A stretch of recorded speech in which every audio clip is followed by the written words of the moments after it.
Side. Welcome to Messages of Hope with Suzanne Giesemann.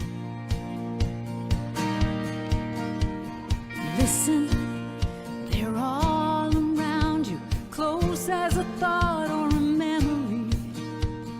Messages of hope. Hi, everybody. Welcome to the show. And right away, you can see my guest today, Maggie Spaulding, a new friend of mine, who's going to talk about her journey through grief to healing. The topic of the show is, can we really find gifts in grief? And I know from helping and working with so many people who are going through grief, to even put the word gift in the same sentence with the word grief causes people to get a little angry sometimes and defensive. And both of us get it. We both have children across the veil. Mine is my stepchild, Susan. Maggie is her son, Mitchell. You'll hear all about that. But please honor whatever you feel as we talk about this. Our goal is that you find some healing from this and tidbits that are useful to help you on your journey. Maggie, welcome to the show. Oh, thank you so much. It's an honor to be here. So thank you very much for asking me to be a part of this wonderful show. Well, I have to tell you, you and I both know this is a setup from Spirit, that we were supposed to meet. I want you to do most of the talking later, but I have to tell everybody about the God wink. Okay. That I know you reached out about a year ago when you and your husband bought an RV. Yeah. Knowing that we have an RV, we exchanged some emails with answering some questions and guiding you as much as we could, since we've been RVing, recreational vehicle for our overseas listeners, for over 15 years now. And I think it was 15, whatever it is. You reached out to me again about 6 weeks ago because your book had come out.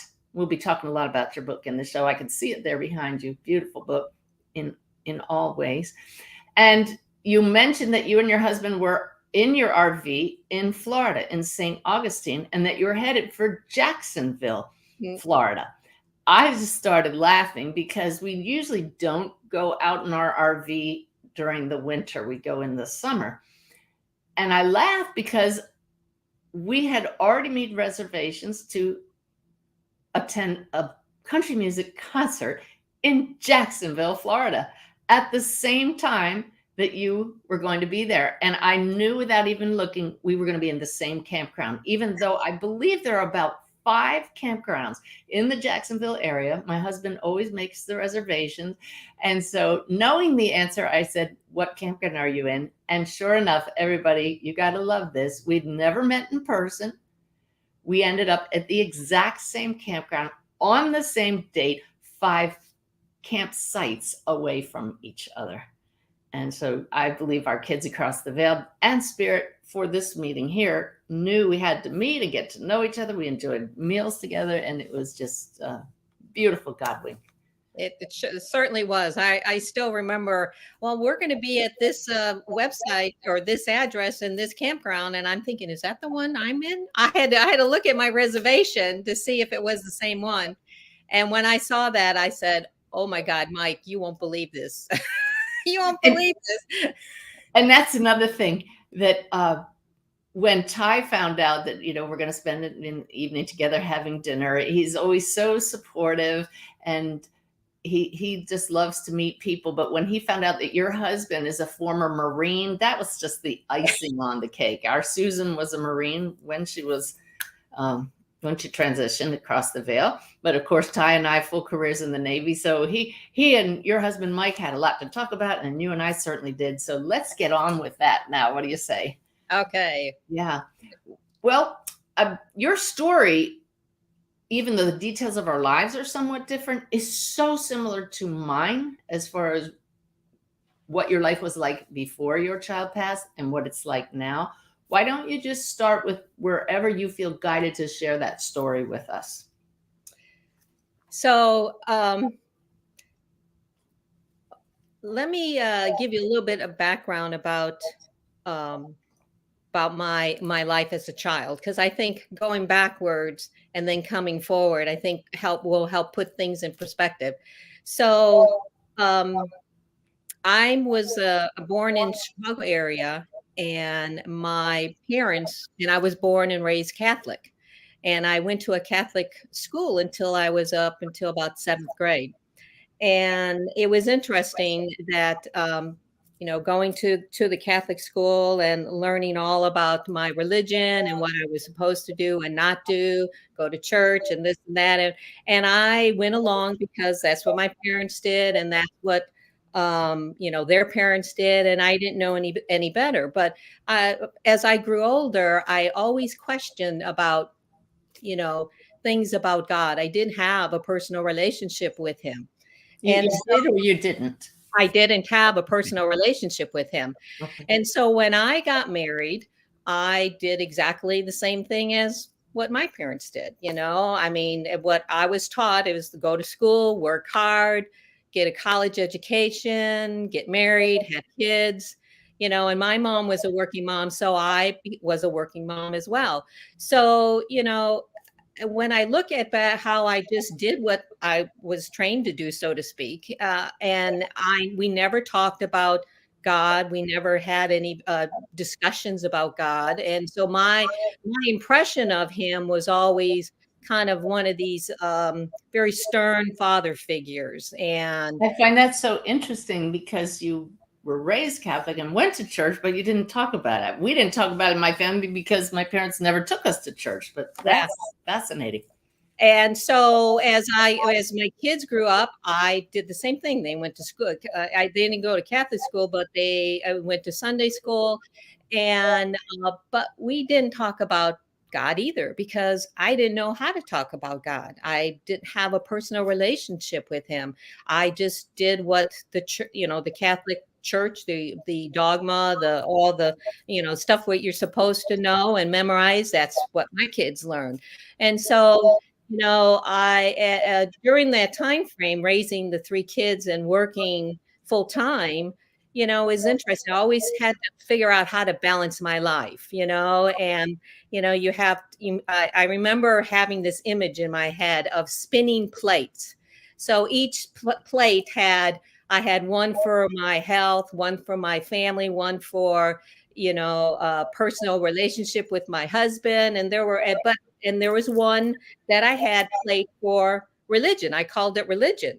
And all these plates were always spinning around, and I was trying to balance them, except the one that was devoted to religion. And I called it religion because I didn't think about it as my faith or spiritual, my spirituality. And that plate was always wobbling in my mind. It was always off balance.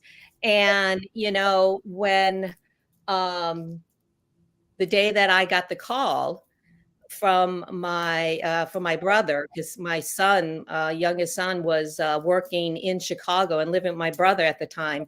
When he called me and let me know what happened, I felt all my plates just crashed, and my life was totally devastated. I was angry. And just in case anybody joined us late, Maggie's youngest son passed at age 27.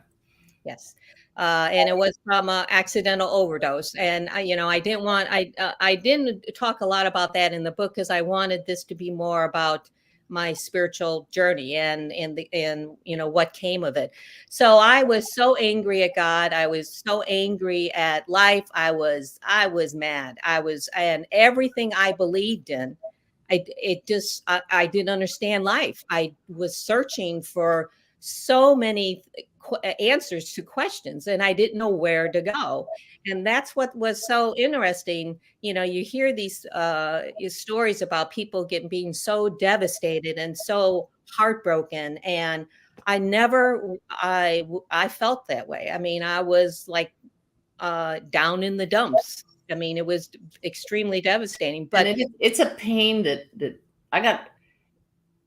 This is maybe, I hope this analogy is okay. It's a pain like you just can't imagine. I had a Charlie horse in the middle of the night the other night, and it's just, how are you going to stand this? So I don't want to equate physical pain with the death of a loved one, but the analogy is you don't feel pain like that in your life very often. And when you do, it just takes the legs out from under you. The death of a child is just, wait a minute, I've had grief in ways before, but this is something beyond.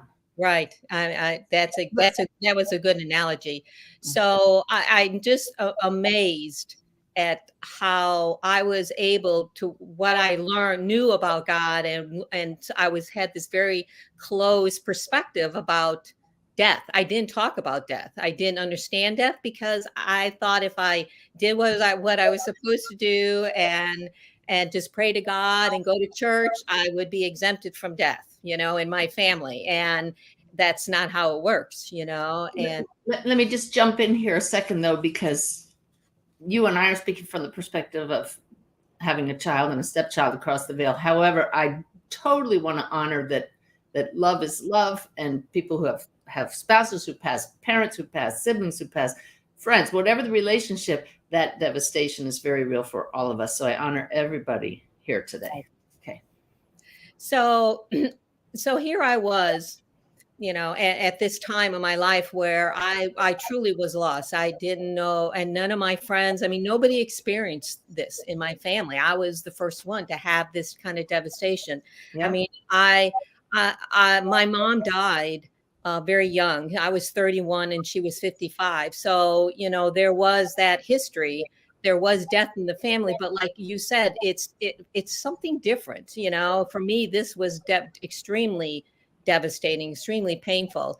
And I remember it was within the first couple weeks, couple months, when it was actually first couple months where the pain was that really raw pain, that excruciating, acute pain. And my husband and I, we were, bickering because we were both upset, didn't know how to deal with the emotions. And I remember crying, but I truly heard, don't let Mitch's death be in vain. Everything is going to be all right. And I kept thinking, who is this? This is not words that I would say to myself, It's my first goosebumps of the show. I know. And I kept looking at Mike. I said, Mike, I heard these words. I don't understand this. I just feel like something's going to be okay, but I didn't know how. I didn't know what. I was starting from zero. On all of this, everything that I have experienced in the last several years, this journey is all new. I rebuilt my life. I rebuilt my beliefs and perceptions.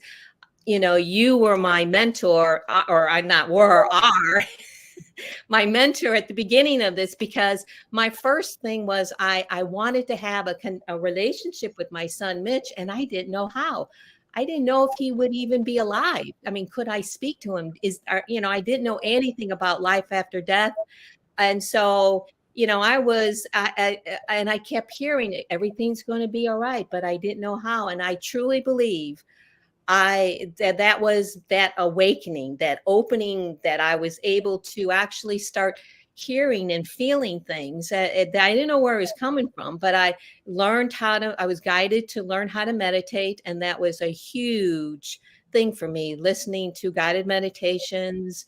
It helped me to kind of reprogram my mind. It helped me to allow the pain to soften a bit, and the more I continued to do that, it actually helped me to have a little bit better perspective. At that time, it was, on a pain of 100, maybe it was like 98. Each day it got down a little bit lower and lower, but so I wrote in the book, and I tell people that my spirit team, my guides, my angels, my loved ones, whoever's on my team, they were my grief therapists. I truly believe that they guided me on of what I needed to know, what I needed to learn, what I needed to listen to, what videos, what audiobooks, what classes to attend, everything. And let me just interrupt there, Maggie, because it's such a great point. So many people, when I start teaching them about how to become more aware of your spirit team, and I love that you call your team a team, because that's what we all have. They say, but I'm not aware of my guides. Yes, but your guides are so aware of you, and they are putting these thoughts in your mind. Read that book, check that video, go here, go there. It sounds and feels like your own thoughts, but when you can look back with perspective, you see you were just lovingly guided. You're a perfect example of that. Yeah, I mean, it's again, I'm getting goosebumps here because all these things that I mean, the first thing, got it, learning how to meditate. That was the first thing. I didn't know anything about meditation. Then the next thing, I felt really drawn to become a yoga teacher. Now, I've practiced yoga, but I never thought me being me, I'm not that flexible. I can't be a yoga teacher. But I found the right, but I had this desire, and by God, I was going to find something. I was looking, and I found a particular program. And when I read the program, it was not about the physical aspect. It was about learning to connect with your breath, learning to be in the moment, learn and learning. We talked there the Hindu philosophies and theories, and it's exactly what I needed to hear at the time because I didn't know what I believed anymore. So when I was in this class and learned how to find that stillness, learn how to breathe, learn how to allow the spirit come in, this was like exactly what I needed to start. And so it wasn't about just the physicality of the yoga. It was actually healing me from inside out. It was a So very what a gift. There's a gift right there. Yes. Most people say, oh, yoga, stretching, but they have a thing called grief yoga. Right. Yeah. And so you became a yoga teacher. How long did it take before you realized that was a God thing? Oh, I knew, and so here we are in class, and the teacher's always saying, allow yourself to let go, bring in, because you're sitting with your emotions. You don't believe it. Wherever you go, your emotions sit right next to you, and they want to come in and they want to, talk with you. But at the time, you don't want to deal with these grief emotions. You don't want to deal with the pain. You don't want to deal with the anger. So you let them aside. But when you allow yourself to let go, to breathe, they come in.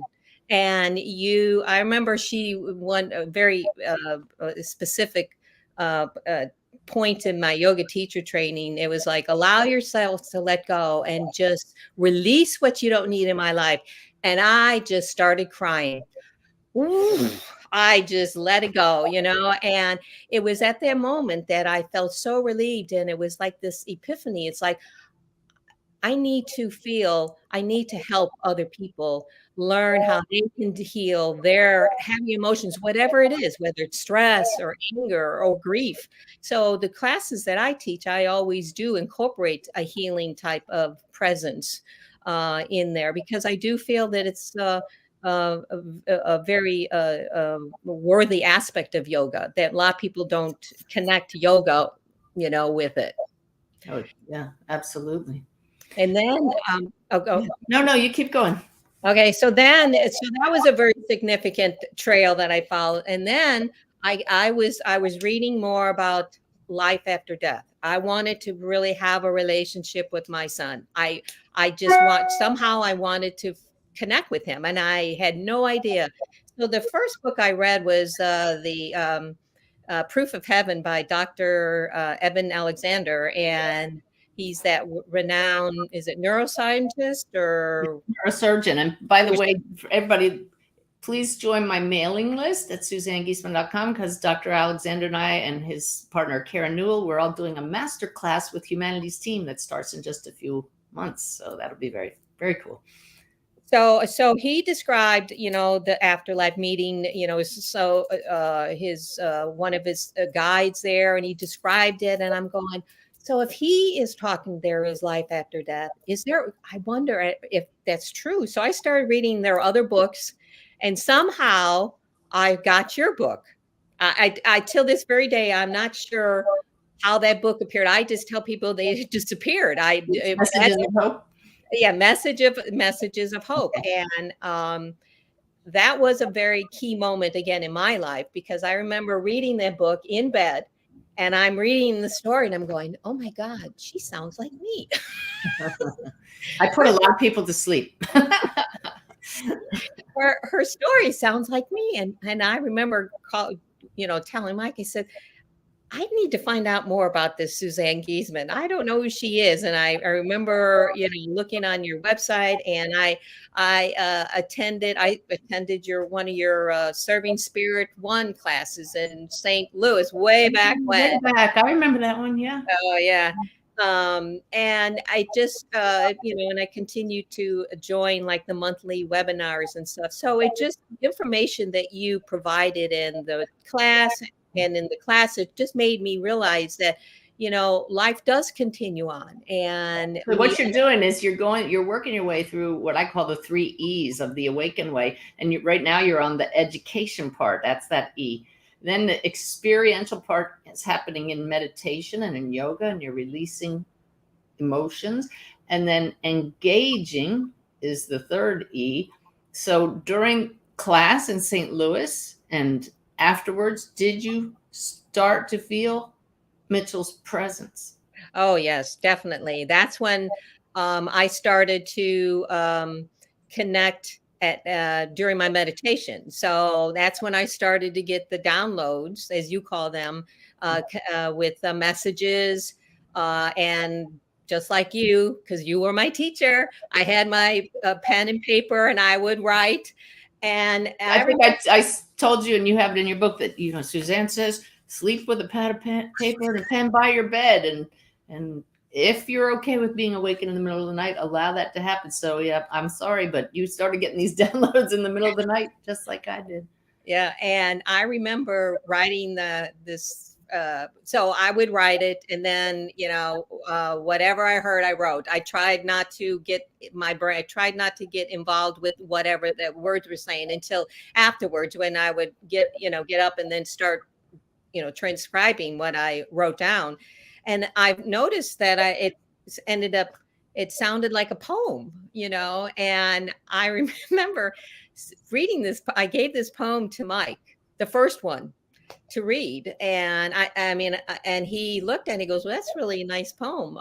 Who wrote this?" And I said, "I did." And he goes, "I thought you didn't like poetry." I said, "I didn't either, but I'm hearing things. This is not me. I feel like I'm connecting." And at the time, I didn't know who I was connecting with, and it didn't really matter. I felt very comforted and loved. And every day I would get a message, and all these messages were really about me healing, about the emotions I needed to become in befriend, and how do I do that. I want to stop here, Maggie, and just slow things down for a minute, because you're giving so much valuable information here. First, it cracks me up that the poetry and your experience with your husband, Mike, was just like your tie.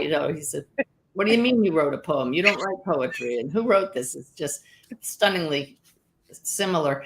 But the point I really want to focus on for everybody who wants to try this is you didn't filter what came through. You trusted it. And then the next thing, it's coming from higher consciousness than your waking normal human consciousness, and it didn't matter. Did you all notice she said that? I didn't know who it was, and it didn't matter. Please accept that attitude with joy, because it's very important to not get wrapped around the axle. Just accept that somebody is getting through. And then the other point you made is it was helpful, it was healing, and it kept coming. So yay. But it's interesting. So the connections continued, and I really enjoyed it. I really enjoyed connecting with them, because I knew they were guiding me in ways to really heal myself. I knew something of this was really going to become much bigger than at that time. And of course it evolved into this book that I wrote, so I think that let's talk about that a minute. So you can see the book behind Maggie, but here it is: Melodies of Grief Written in the Key of Love. Tell us about the title. Why Melodies of Grief? So that was actually a download. It was It was a thought that was inspired by my team, because I remember they kept saying, "Well, you need to write a book. You should write a book." And I had this desire to write a book. I'm going, "Well, I'm not a writer. I don't know how to write a book." I mean, and it was like, you have all the it was like this gentle guiding. And so I'm the type of person that I'm very goal oriented. So once I decided, yeah, I think I can do this. I still didn't know what I was doing, but I went ahead like I knew what I was doing, and started putting this all together.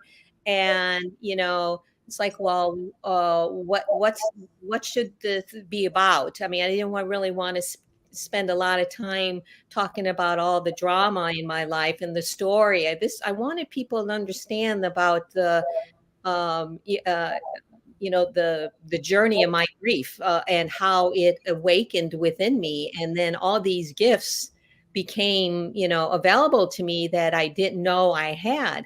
And so it was a download. It was Melodies of Grief, written in the key of love, because I kept hearing music. There That we was go. Yeah. yeah. Talk about the hearing music and how that let you know a download was coming.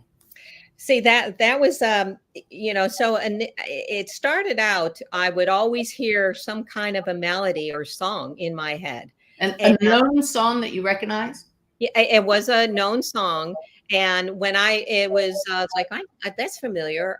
And I would always hear, they would always give me like either the title or maybe the main phrase. So when I, would, and then there would be like a message, and it was interesting when I would look up the phrase. It's like, oh, and then I would go listen to the song. It's like, oh yeah, that is what I was hearing, And so it's that was just the way music has always been very important in my life. And so I think it's interesting how they still connect with music. And when I there for a while, every time when I would hear music, I kept thinking, well, is that just a song that got stuck in my head, or is that my cue for, hey, I want to talk to you type of thing, And so I kind of stopped listening to the radio when I would be in the car. I wouldn't turn the radio on, so I wouldn't have, a particular song.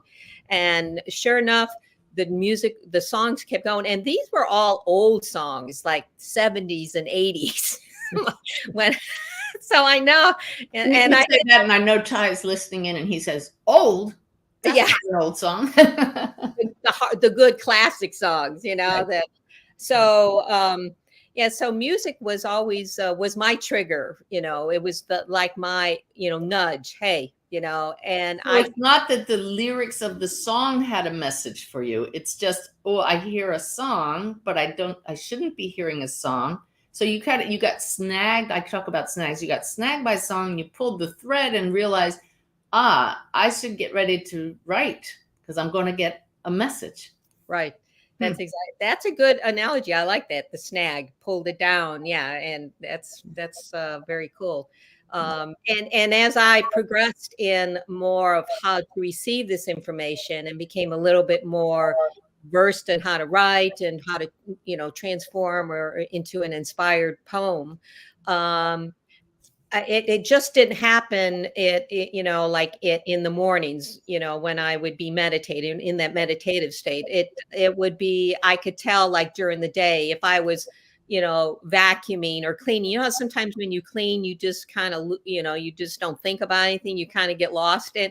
And that's when I would start hearing like a song. It's like, oh, it's like no surprise. It's when we're doing something mindless, when our mind is still. The spirits world, they can see our aura, and I can just see them saying, "Oh, here's a good time. Jump in now." Yeah. Wow. So your book, I love it because it's a real primer for how to actively take on the journey of grief to your benefit, how to heal through meditation, through perhaps yoga, if that's your thing, by listening. You really show people how you opened up to the spirit world here. So part of the book is that, and then the rest of these beautiful poems that came through you from spirit, but you've put full color inspiring photos with everyone, which I love. That's a little extra that most books don't have. And it's just nice to pick up and read and be inspired, but also very important is it gives you something to contemplate. Why don't you talk about the importance of contemplation on the grief journey?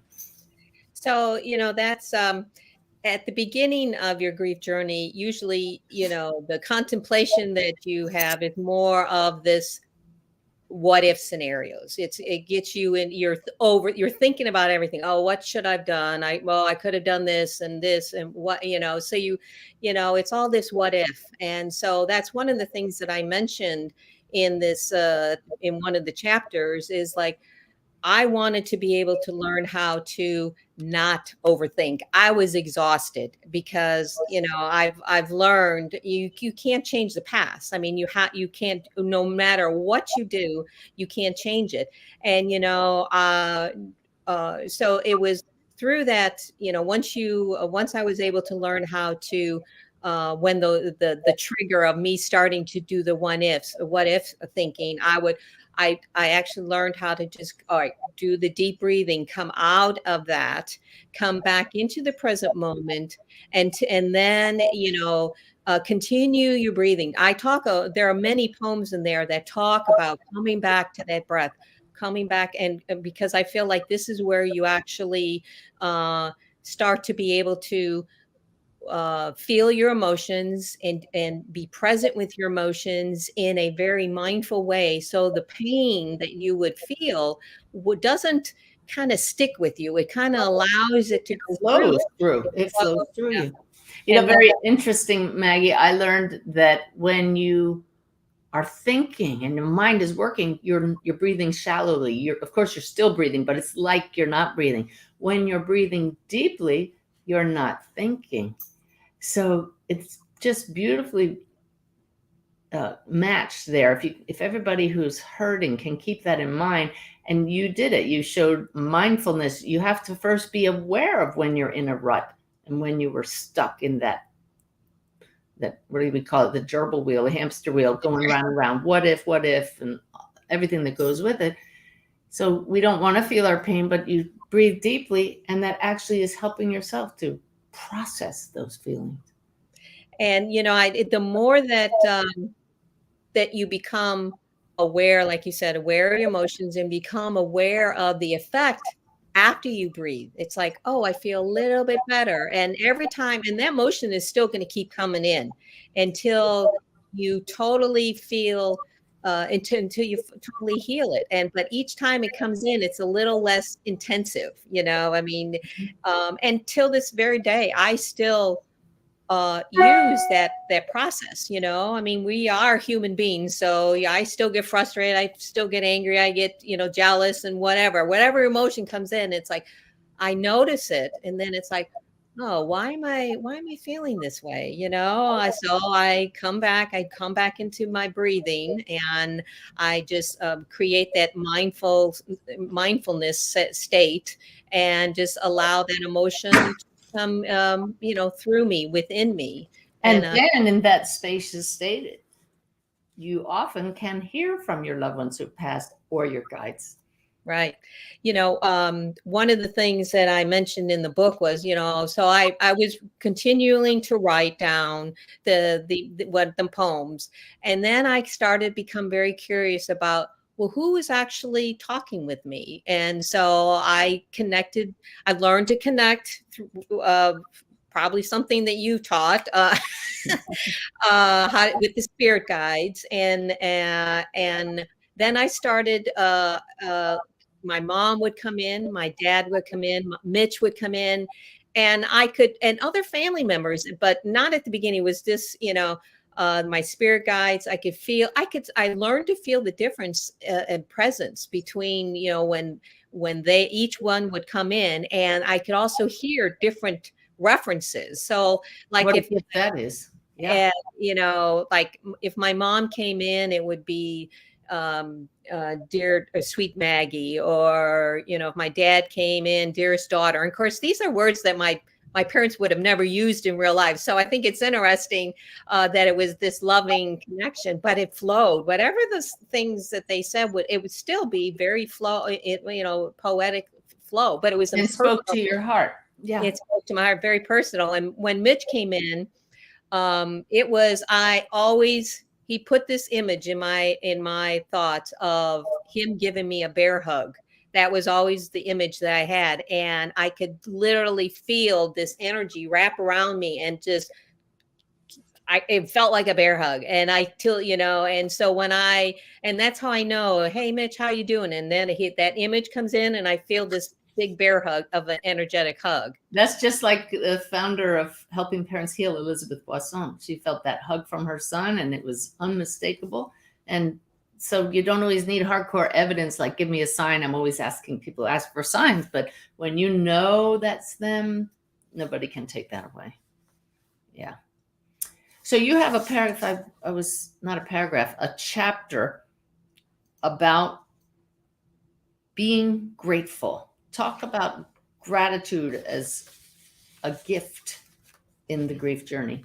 So, that when people, this is something that I talk a lot about in, I'm a Helping Parents Heal. I'm an affiliate leader for Helping Parents Heal. And so when we talk about, each month we always have something, that where we can learn something. And when I present how to be grateful, how to find gratitude in life, and especially at the beginning where you don't think anything is grateful, you think your life is miserable, and why me? And you have the kind of the victim mode, that everything was happening to me instead of for me type of thing. And so I remember driving to work all the time. I would go through this subdivision, and it was this beautiful subdivision with ponds and trees and these water spurts, and they'd always have geese and a lot of different natural animals there. And as I would be driving through this, I would be, look at that tree, look at that bird. And it's interesting how nature for me was very healing. And so I started to be grateful for the things that I saw on my way driving to work, even though when I got in the interstate, I started crying because I didn't see any nature. But that sounds like a spirit thing again, though. You were snagged by nature, and that's what our guides do. They grab our attention because they know that's going to help you. Yeah, I mean, and so looking to the sky, looking at the birds. So anytime you're in the state of at the beginning when you don't feel like anything is you can be grateful for, because you feel like your life is miserable. I remember writing in my gratitude journal. That's one of the tools that I used, was writing in I had a gratitude journal, or a journal period, not just gratitude. But I remember writing in there, I'm grateful for the smell of coffee.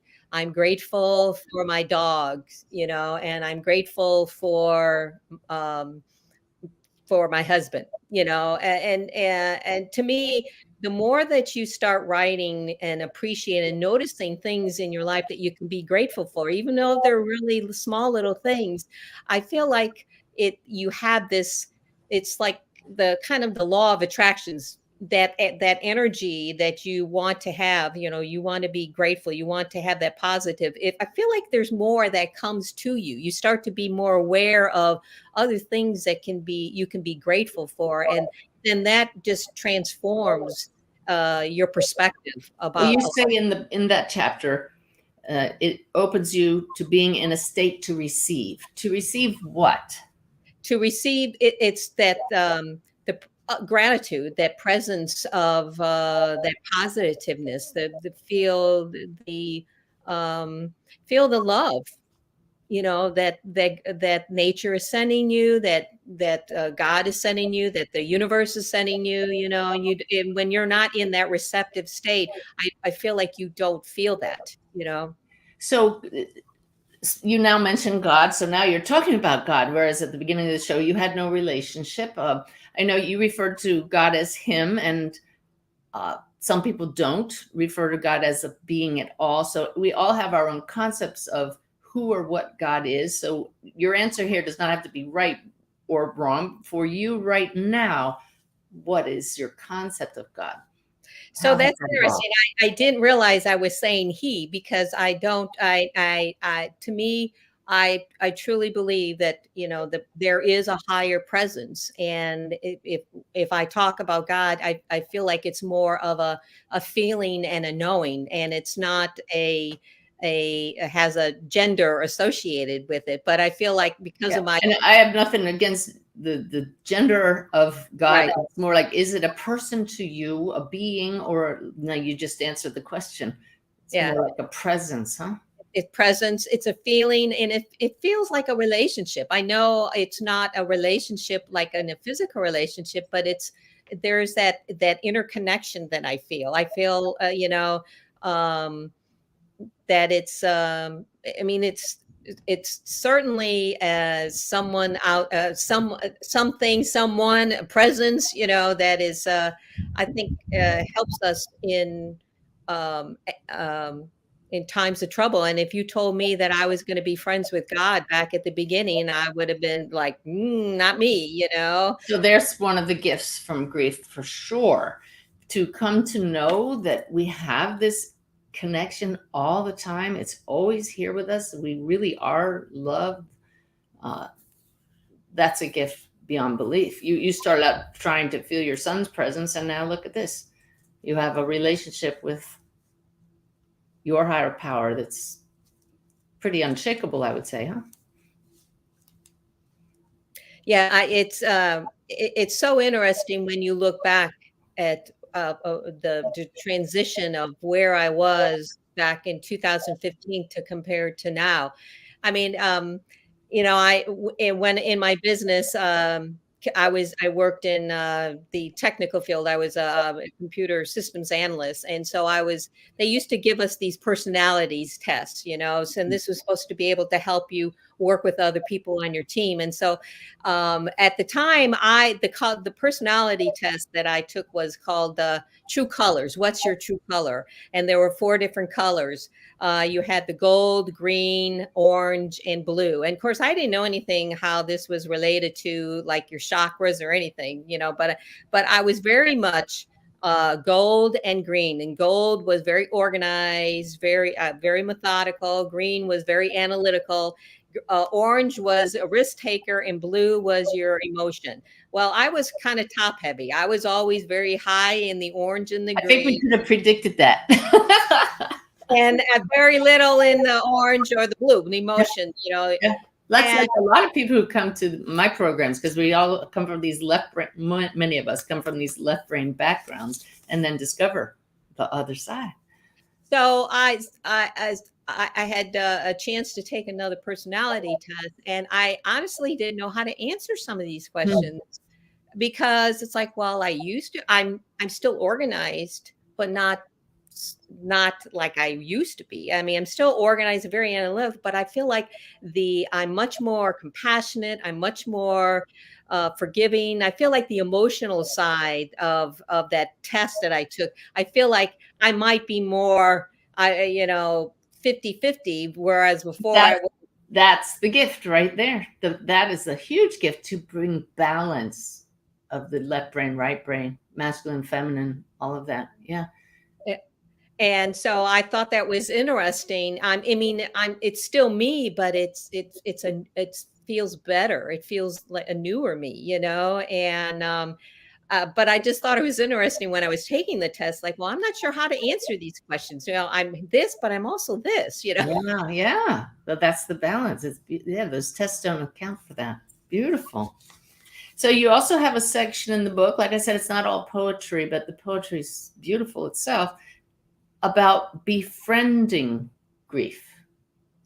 So that is, again, I think I wrote in the book, you know, how at the beginning is like, why would anybody want to befriend grief, be friendly with grief? I mean, at the beginning, it's like most people run away and hide. They don't want anything to do with their grief. They don't want to understand it. They just want to suppress it and move on, you know? And I think one of the things is when you learn to, and this is all part of this whole process of going into this meditative state, to be able to be in this higher elevation of consciousness. So you allow your emotions to come in, to be present with them and befriend them. So, and then release them. And each time this kind of process, the pain of that emotion dissipates. So you can have, Yeah. you can have memories. So the memories of your child, you may, brings back, has a lot of painful memories. But if you sit in this presence and actually be aware of the different emotions of grief, I mean, there's, it's just not grief, it's blame and guilt and shame or anger or whatever it is. These emotions come in, but they're all under that umbrella of grief. But once you learn how to kind of pull apart and be present with each of these emotions, you can actually, it actually heals you, and you actually allow yourself to become a different person. And then these memories come in, and the pain is no longer there. All you can feel is the love for your child. It's so memories. So you talked about naming your guides, your, what is it, healing grief specialists. And I love how you stated that they provided you a loving, safe state in which to experience the feelings. That's what people need, to feel that I'm safe to feel these now. Would you talk about the difference before and after that loving state, what it was like to feel your feelings, and how did you create that loving state? Yeah, like I said, most people don't want to deal with their emotions because it's too painful. So how do you, like you said, how do you get into that state? And I always came back into the breath. To me, it's breathing, coming back, closing your eyes, centering yourself, and just allowing yourself to continue to follow the breath in and out. And then you feel the emotion coming in, and you can feel with the intention before this is that I want to be present with this emotion. I want to allow myself to heal. And I feel like with the intention, with the breath, to create into this, this state of healing, sacred healing. I feel that it's a totally different. Then you're able to be in that presence with the emotion without that sting of the pain associated with it, if that makes sense. Oh, it absolutely makes sense. You speak in the book about this journey you've been on, that one of the greatest gifts is what you call awakening. Define that for us, okay? So for me, to be able to really know that I am part of a bigger picture, a bigger element of the universe, and that I'm able to feel connected with really something inside of me, that I never had this personal relationship with this presence. I mean, I think all along in my life, I truly believe that I was, my guides, my angels, whatever, my team was connecting with me, but I didn't know at the time that it was them. I just thought I was talking to myself, I mean, to this day, you don't see them, right? Right. I don't. Right. Yeah. And I don't either. And we don't need to, everybody. You don't need to. You come to know they're here. And but it's interesting that once I became aware of this, that it was really something part of this, part of this greater reality, as you call it, or this, this universal life, and that I never really connected these pieces together, that they were with me all along. And everybody has a team. You all do. I didn't talk to them. I didn't know that. I didn't know who they were, but they loved me and guided me, because I remember all the choices I made throughout my life. And it's like, I truly remember always having this discussion in my head, it was probably them talking to me. Well, do you really want to do this? Well, you can do, Yeah.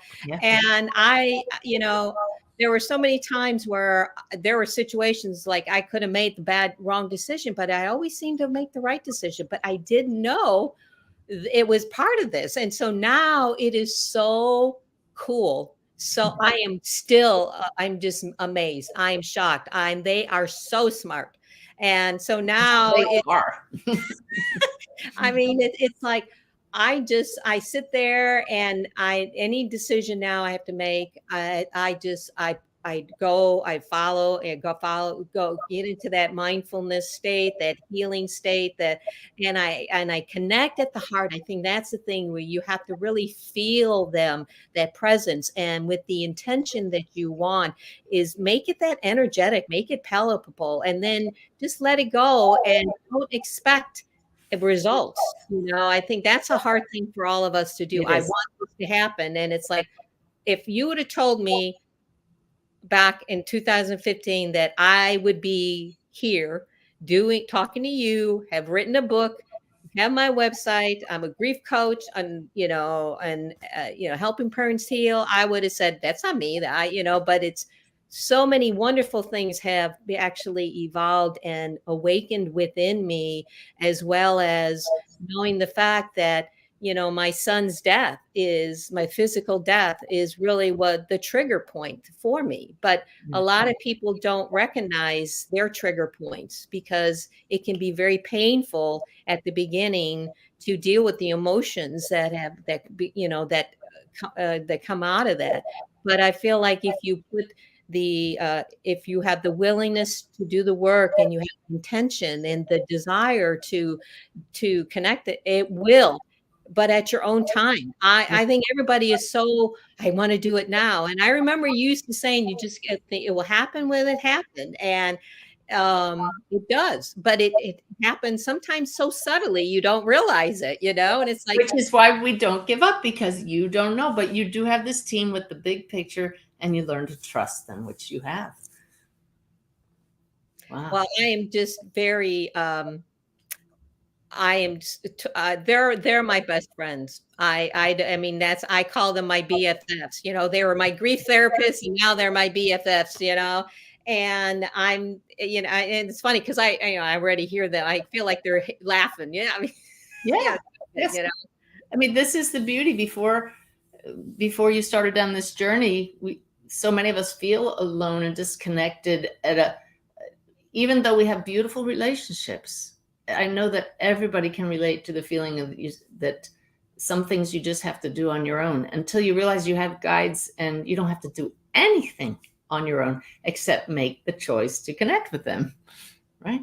Right. And I think, sometimes that's hard for people because they feel alone and they allow them to keep bringing themselves down into that, that black hole I call, where you just, you don't feel anything. You don't, accept the emotions, and and I think I mentioned in the book, I mean, you're so overwhelmed with all the emotions, you don't know how to navigate them, and you don't know what to do with them. And because society doesn't talk about how to handle grief, most people just want to suppress it, and they're distracted. They'll work more, or they'll do whatever hobby or whatever thing, distraction, watch more TV or whatever, just to dull these senses and not deal with the emotional impact. And it's hard. I mean, it's work, but the rewards are phenomenal. If you'd allow me, let me see, how do I bring this up here? I think, there we go. I didn't want to talk about the cruise right now. I wanted to bring up the Awakened Way app is available for anybody who wants daily inspiration, daily connection with the spirit world, and guidance on how to make your own connection, how to raise your own consciousness. This group that gives me the Daily Way messages started just like Maggie's did, with poetry, and I didn't write poems. So I know, Maggie, it's just phenomenal how the two of us have had a similar path with its differences, but everybody's path is unique, yet the gifts that you've described today are very similar for all of us. Once you start to awaken to the fact that you're connected to this source, and we're all connected to it, and death is not the end, it changes everything. One of the things that part of the gifts, after I became, a yoga teacher, and, learned how to meditate, became a yoga teacher. I actually, and then I found your book, which indirectly led me to Helping Parents Heal organization. So I had gone out to the first conference, which was 2018. was it? Okay. Mhm. And I went by myself, didn't know anybody there. And I was, of course, you were there, your keynote speaker. And I remember sitting at a table and I was talking with this woman, and I didn't know, I never met her before, but she was talking about being a Helping Parents. She was an affiliate leader for Helping Parents Heal. And I thought, well, what is that? What? And so she started talking about it. And this is where you would, for your state, you would set up meetings, and you would invite people in, other parents, and you would help them. You would show, try to have learning scenarios where you can be able to give them tools to be able to help navigate the emotions of grief. And so I was very interested in trying to figure out, well, how do I do this? How do I do this? So she gave me some information, and then I went through the process, and now, I'm an affiliate leader for the state of Tennessee, and I'm right now the only one in the state of Tennessee. And my program actually started out in person, but I now do online. So I have a lot of people from different states as part of Tennessee, but also outside of Tennessee. And I am just overwhelmed. I'm just so pleased that I'm able to help share what I have learned with others who are starting on the journey. And that's why we call ourselves not bereaved parents, but shining light parents. I'm sure when Mitchell passed, you felt anything but shining, but he was your shining light, and that's what kept you going. And now you're that shining light for others. So everybody, if you know anybody who has a child across the veil, please send them to helpingparentsheal.org. Just the most phenomenal organization for support, camaraderie, learning, healing, growing together. Yeah. Well, Maggie, we are about out of time. I thank you so much for coming on the show. I hope people will check out your book, Melodies of Grief, Written in the Key of Love. Any final words for everybody? I would say that, just listen to your heart. Listen, anytime you start to become very overwhelmed with emotions, and this is not just in grief, but after you heal your grief, you still will become very more aware of the emotions that you have, and just come back to your heart and to your breath. And, I feel that that's where the guidance, when you get into that healing space, that sacred space, that you can't go wrong with the guidance that you hear from them. And I do that all the time. So, Suzanne, thank you for showing me the way to do that. So it's an honor. It's my life's mission now. Yeah. Thank you so much, Maggie. Oh, thank you. All right, everybody. You can see that it doesn't matter who you have across the veil. We're all on this same journey. And I hope that what Maggie shared with you today after the passing of her son speaks to your heart. I have a show coming up soon with another dear friend, Dr. Connie Mariano, former Rear Admiral in the Navy and former White House doctor. She's going to come on and talk about what it's like to have a spouse cross the veil. So we try to include all different scenarios, but the tools that we can learn, the advice that comes through all of our journeys is helpful for all of us. So I thank all of you for joining me. Hope you'll check out my new series of videos called Goosebump Moments. We just had our first one, and I'm looking for more of you to share your stories with me so I can bring you into a video. Go to my YouTube channel and enter in there, Suzanne Giesemann Goosebump Moments. Check it out and then send me an email. You all go out and have a great week. We'll see you back here for the next show.